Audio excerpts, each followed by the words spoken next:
بسم الله الرحمن الرحيم. اللهم صل وسلم وبارك على سيدنا محمد. مرحبا بكم في مطبخ كايس. بسم الله الرحمن الرحيم. اللهم صل وسلم وبارك على سيدنا محمد.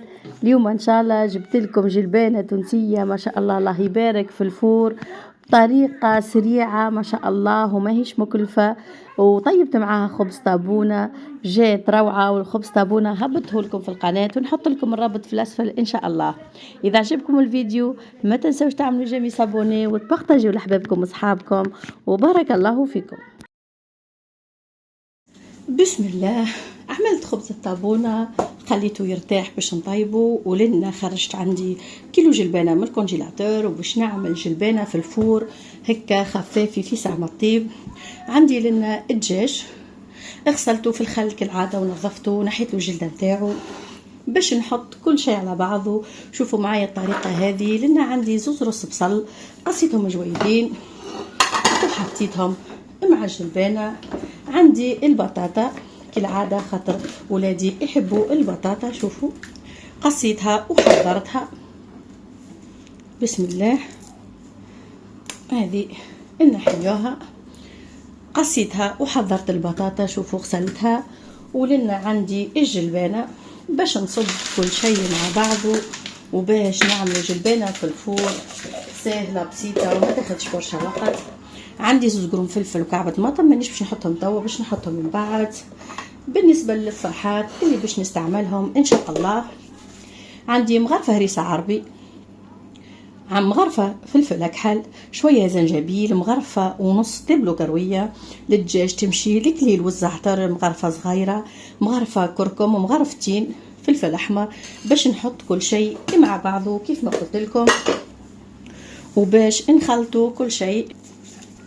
باش ناخو مغرفة كبيرة طماطم، الجلبانة ما تحبش برشا الطماطم، وباش ناخو الملح يعني على حسب الذوق. بسم الله. وباش ناخو الزيت، شوفوا باش نصب بخاسك نص كاس زيت نباتي، وباش نخلط كل شيء بيدي. شوفوا معايا، نحبهم الفاحات هذم يدخلوا مع بعضهم يتجانسوا. الهريسة العربي مقسمتها ساشيات وحطيتها في الكونجيلاتور، مازلت خرجتها هاك عليه مش محلولة، هي تتحل فيسا.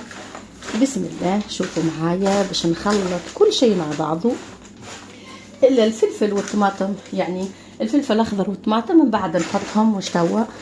بالنسبة للفور نحطوا الفور يعني على نار قوية ما قلش من 200 درجة، 250 ساعة وربع. نغطيوهم نحطوهم في البلاطو ونغطيوهم ومن بعد نتفقدوهم.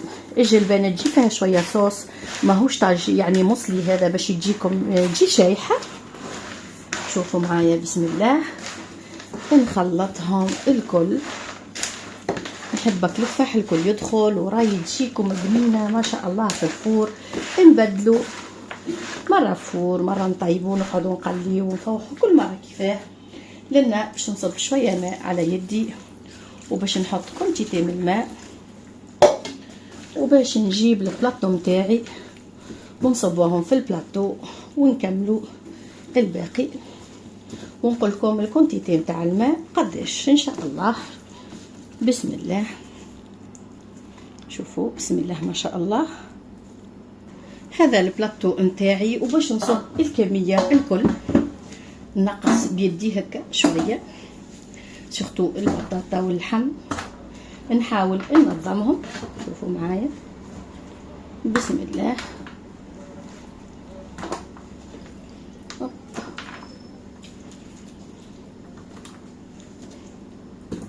انتم والبلاطو اللي عندكم نجموا تستعملوا كميه، اني استعملت كيلو باش نعمل فطور وعشاء، وعملت خبز طابونه تو نوريه لكم ان شاء الله مع الجلبانه. توا نبدا نصب الجلبانه نتاعي. بسم الله.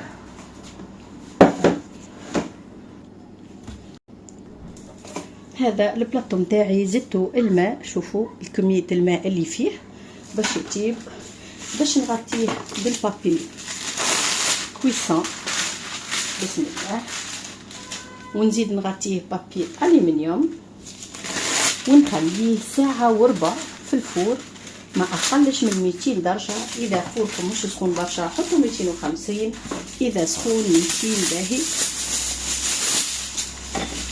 ونرجعوا نشوفوا مع بعضنا المراحل اللي بعدها إن شاء الله. وبعد ساعة ودرجين هاو الشكل النهائي في الفور. حطيت قرون فلفل وكعبة طماطم ومش نخليهم 5 دقائق إن شاء الله، ونوريكم الشكل النهائي متاع جلبانتنا السريع. وهذا الشكل النهائي لجلبانتنا ما شاء الله، الله يبارك. هبطها من الفور وحمرتها تفور. نودكم وما نشهيكمش، جربوها ما تندموش إن شاء الله. الله يبارك. شوفوا معايا محمرة وإن شاء الله تعجبكم. وهذه خبز الطابونة حطيته بحذاها، فطرنا بهم، جاتنا روعة الله يبارك. وإن شاء الله يا رب يعجبكم الفيديو، وإذا عجبكم ما تنسوش تعملوا جيمي سابوني وتبارطاجيو لأصحابكم وأحبابكم، ونتلاقاو إن شاء الله في وصفة أخرى.